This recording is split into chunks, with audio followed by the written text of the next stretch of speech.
Hello बच्चों, कैसे हो आप सब। आई होप आप सब बिल्कुल ठीक होंगे। तो बेटा हमने इससे पहले वाले लेक्चर में अपना सेल वाला चैप्टर स्टार्ट किया था।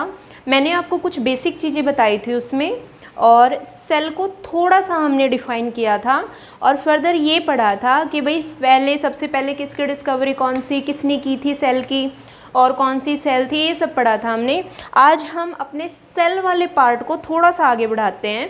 तो सबसे फर्स्ट टर्म जो हम अब पढ़ेंगे इस लेक्चर में वो है हमारी स्मॉलेस्ट सेल।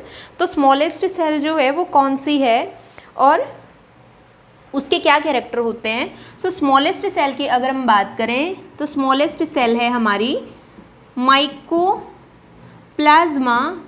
या फिर हम इसको बोलते हैं PPLO. PPLO is the pleuro pneumonia like organism. ठीक है, तो ये क्या है, हमारी स्मॉलेस्ट सेल है।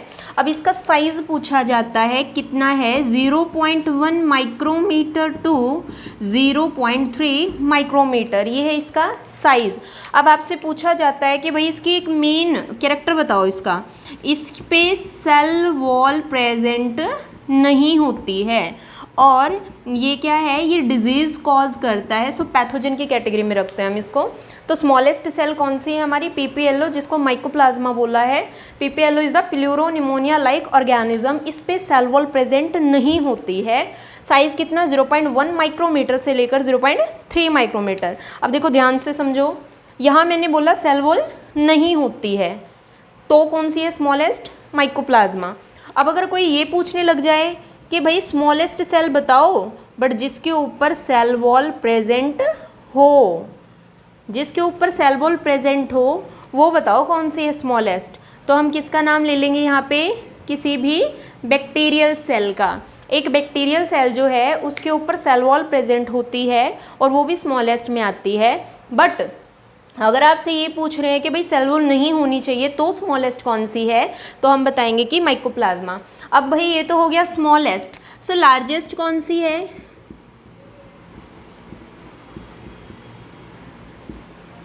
लार्जेस्ट सेल जो है वो हम मानते हैं ऑस्ट्रिच की एग की जो सेल है वो एक लार्जेस्ट सेल है। ठीक है, और ये जो ऑस्ट्रिच की सेल है, एग जो है इसका साइज़ कितना होता है, अबाउट 10 to 12 सेंटीमीटर, ये है इसका साइज़। ओके, तो ये किस में आती है, लार्जेस्ट में आती है। अब भाई ये तो हमने बोल दिया ये स्मॉलेस्ट और ये लार्जेस्ट। अब जो किसी भी सेल का साइज़ है वो किसके ऊपर डिपेंड करता है, size of the cell depends on the factor. अब कौन कौन से फैक्टर हैं बेटा, देखो ध्यान से समझो।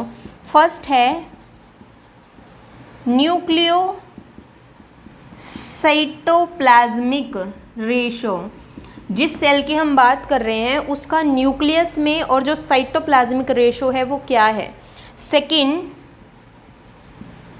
Surface area to volume, depend करेगा उसके सरफेस एरिया के ऊपर और उसके वॉल्यूम के ऊपर। थर्ड, रेट ऑफ मेटाबॉलिज्म, कि भाई जिस सेल की हम बात कर रहे हैं वो सेल जो है वो किस रेट से मेटाबॉलिज्म शो कर रही है। तो इन 3 फैक्टर पे डिपेंड करेगा कि किसी भी सेल का साइज़ क्या होगा। ठीक है, अब जो है हम पढ़ेंगे कि भाई सेल जो है उसकी कौन कौन सी शेप होती हैं। तो बहुत सारी शेप होती हैं बेटा लिविंग में सेल की। हमारी बॉडी में भी क्या है, बहुत सारी सेल प्रेजेंट होती हैं जिनकी शेप अलग अलग होती है। हर एक सेल जो है वो जब डिफ्रेंशिएशन करती है तो उसका जो उसकी शेप जो है वो भी क्या होती है, डिफ्रेंशिएट करती है, क्योंकि उसको अपने शेप के अकॉर्डिंग कोई ना कोई फंक्शन परफॉर्म करना होता है। तो यहाँ पे हम शेप की बात करेंगे। शेप्स ऑफ द सेल, तो अलग अलग सेल्स जो हैं उनकी शेप कौन कौन सी हो सकती हैं। तो देखो बेटा कौन कौन सी हो सकती हैं। फर्स्ट है ये, अब नाम से कैसी लग रही है, इर्रेगुलर। कुछ एक सेल इस टाइप की भी हो सकती हैं, कुछ एक सेल ऐसी भी होती हैं, कुछ एक सेल इस टाइप की भी हो सकती हैं,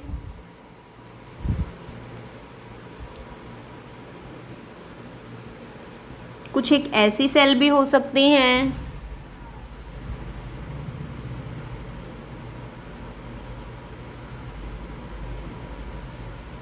कुछ ऐसी सेल भी होती हैं, इस टाइप की भी होती हैं,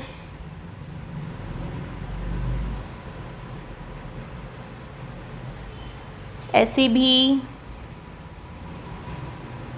इस शेप की भी, ऐसी,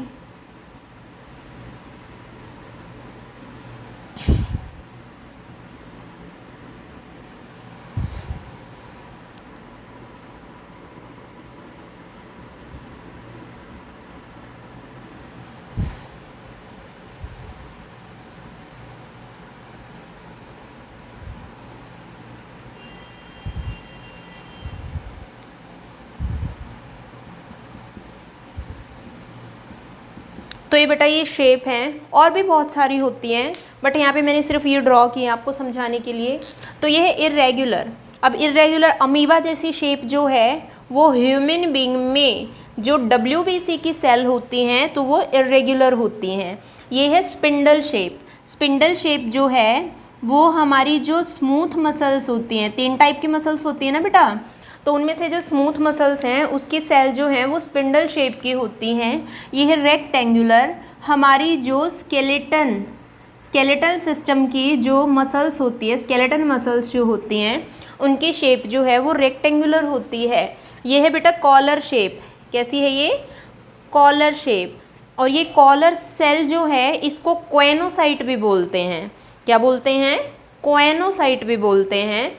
और ये सेल जो है ये हमने ये सेल जो हैं ये हम आगे पढ़ेंगे एनिमल किंगडम में, जो हमारा सीलेंट्रेट्स जो होते हैं उनके अंदर ये प्रेजेंट होती हैं कॉलर सेल।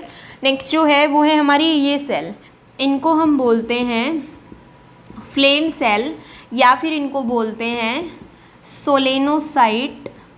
अब ये सेल जो हैं ये प्रेजेंट होती हैं प्लेटीहेलिमेंथ में। किस में होती हैं? प्लेटीहेलिमेंथ में। और वहाँ पर ये सेल एक्सक्रीशन का काम करती हैं। नेक्स्ट है ये सेल, ये है हमारी गोबलेट सेल।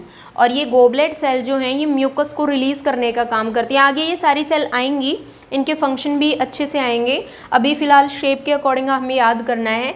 ये जो है ये बिल्कुल फ्लैट लग रहा है, फ्लैट सेल। तो जो हमारी एपिथीलियल सेल जो होती हैं, एपिथीलियल सेल जो किसी ऑर्गन की बाउंड्री पे प्रेजेंट होती हैं तो वो कैसी होती हैं? फ्लैट होती हैं। और एपिथीलियल में भी कौन सा है? Simple squamous epithelial. ठीक है। नेक्स्ट ये दिखाई दे रहा है हमें। अब ये जो है ये गार्ड सेल होती हैं। और गार्ड सेल में डायकॉट के केस में गार्ड सेल की ऐसी शेप होती है। ये भी गार्ड सेल हैं बट ये किस में? मोनोकोट के केस में ऐसी शेप होती है। ठीक है। ये जो है ये है RBC। किसकी RBC? फ्रॉग की RBC। ठीक है। फ्रॉग की RBC के अंदर न्यूक्लियस प्रेजेंट होता है। और न्यूक्लियस प्रेजेंट होता है तो जैसे जैसे ये सेल मैच्योर होती है RBC फ्रॉग में, वैसे वैसे न्यूक्लियस का साइज़ भी बढ़ता है। तो इसलिए बीच में से कैसी हो जाती हैं वो? वाइड।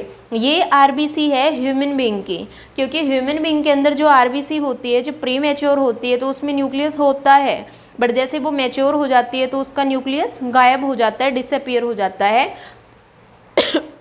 सॉरी। तो जो ह्यूमन बीइंग में RBC होती हैं वो कैसी होती हैं? D nucleated. तो ये RBC किसकी है? ह्यूमन बीइंग की। मैमल्स की लिख सकते हैं हम यहाँ। किसकी है? ह्यूमन बीइंग की RBC। अब देखो ये शेप कैसी है? राउंडेड है। ये कोकस शेप बोलते हैं। क्या है? कोकस। ठीक है। अब ये कोकस शेप जो है ये बैक्टीरिया की है, ऐसी राउंडेड शेप जो है। और ये जो है ये कोमा शेप लग रही है ना बेटा? कैसी शेप लग रही है? कोमा शेप, इसको हम बोलते हैं विब्रियो। ये भी बैक्टीरिया की शेप है, ये बैक्टीरिया की शेप है, ये है कोकस, ठीक है। और ये वाली जो है ये है कोमा शेप, विब्रियो बोला इसको। अब ये जो है ये रॉड शेप है, इसको हम बोलते हैं बैसिलस। बैक्टीरिया की ऐसी शेप को बैसिलस बोलते हैं।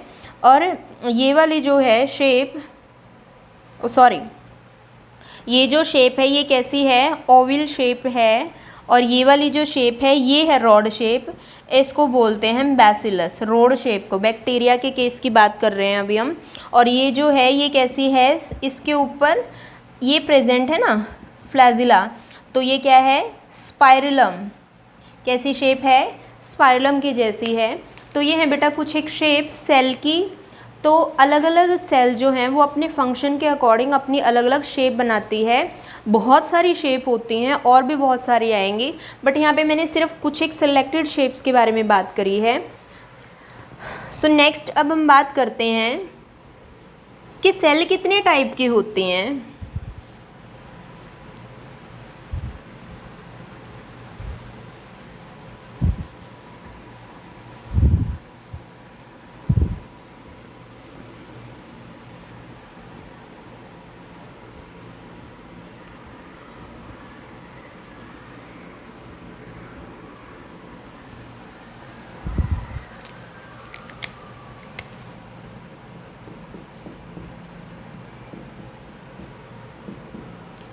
सेल जो है वो कितने टाइप की होती हैं, तो बेटा देखो हमें पता है, पहले भी पढ़ रखा है।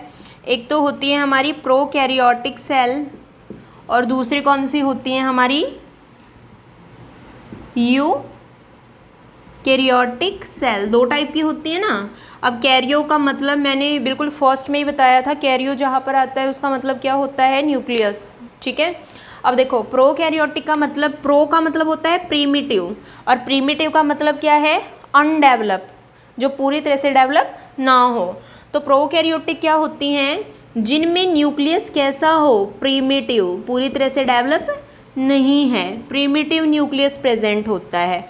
और यू का मतलब होता है एडवांस, तो मतलब इनमें क्या होता है, एडवांस्ड न्यूक्लियस प्रेजेंट होता है इनके अंदर, ठीक है। क्या है, एडवांस न्यूक्लियस प्रेजेंट होता है। अब जो हमारी प्रोकैरियोटिक है उसमें एग्जाम्पल दे देते हैं हम किसका, जैसे कि हमारा बैक्टीरियल सेल, ठीक है।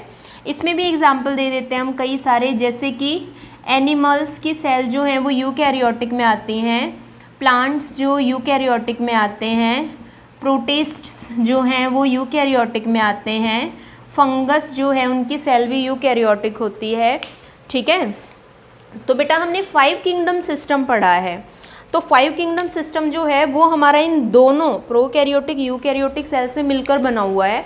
तो बैक्टीरिया जो है वो कौन से किंगडम में आता है, मोनेरा में आता है।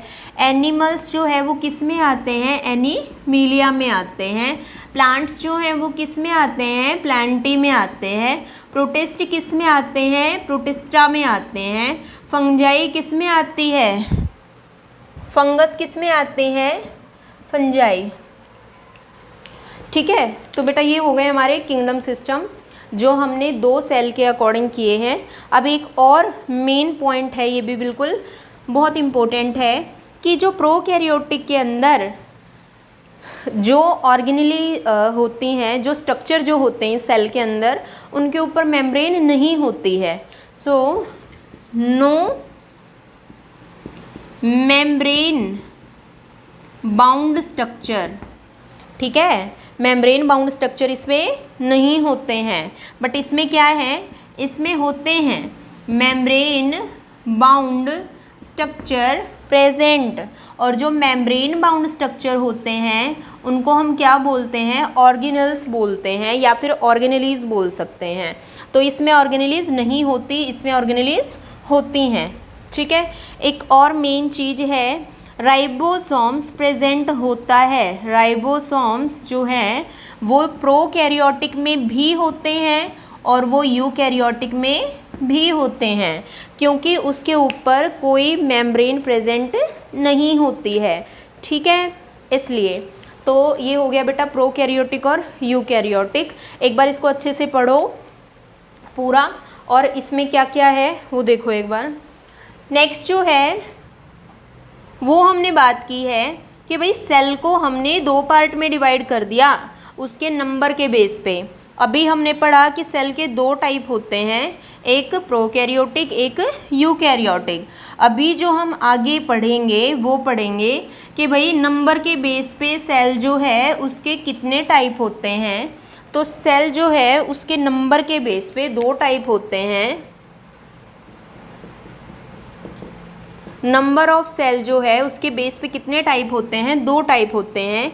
एक तो क्या है यूनिसेल्युलर, कुछ एक ऐसे ऑर्गेनिज्म होते हैं जो एक ही सेल से मिलकर बनते हैं, और दूसरे कौन से हैं हमारे मल्टी सेल्युलर। अब कुछ एक ऐसे होते हैं जिनमें बहुत सारी सेल प्रेजेंट होती हैं। तो यूनिसेल्युलर कौन से होते हैं, a single cell perform all functioning, मतलब एक ही सेल जो है वो क्या कर रही है, सारे फंक्शन को परफॉर्म कर रही है। और इसमें क्या होती हैं, many cell perform different function, अलग अलग सेल होती हैं और वो क्या करती हैं, अलग अलग काम करती हैं। ठीक है, एग्जाम्पल हमने इसमें दे दिया, जैसे कि अमीबा सिंगल सेल से मिलकर बना है, पैरामीशियम सिंगल सेल से मिलकर बना है, ठीक है, प्लाज्मोडियम, ऐसे सोन हमने कई सारे एग्जाम्पल दे सकते हैं इसके अंदर, यीस्ट वगैरह और भी। और ये जो है मल्टी सेलुलर, उसमें हम एनिमल्स का एग्जाम्पल दे सकते हैं, उसमें हम प्लांट्स का एग्जाम्पल दे सकते हैं। अब एक ख़ास पॉइंट इसमें क्या है कि भाई जो यूनिसेलुलर होते हैं ना, इनके सर्वाइवल के चांस कम होते हैं। क्यों? क्योंकि एक ही सेल क्या करती है, सारा काम करती है। एक ही सेल जो है वो जब से वो सेल बनी और जब तक उस सेल की डेथ ना हो जाए तब तक वो सारी चीज़ें करती रहती है। और मल्टी में क्या होता है, हर एक सेल का अलग काम होता है। ठीक है, ऑर्गन्स के अकॉर्डिंग हर एक सेल का अलग काम होता है। तो यहाँ पे हम क्या लिख देंगे, लेबर ऑफ सेल डिवीज़न, मतलब हर एक सेल अपना अपना काम करती है, तो भाई उस सेल का नंबर भी बढ़ेगा। तो किसी एक सेल के ऊपर ज़्यादा लेबर, ज़्यादा एफर्ट एक सेल को नहीं करना पड़ेगा। तो बेटा ये है यूनिसेलुलर और मल्टी सेलुलर। आप इसको अच्छे से पढ़ना, इस पूरे लेक्चर को। अगर आपको बीच में कोई भी डाउट आता है या फिर कोई भी आपको प्रॉब्लम रहती है तो आप मेरे को व्हाट्सअप कर सकते हो या फिर आप मेरे को फ़ोन कर सकते हो। अगर बेटा आपको ये वीडियो अच्छी लगी हो तो न्यू अपडेट के लिए आप इस चैनल को सब्सक्राइब करो, शेयर करो, लाइक करो।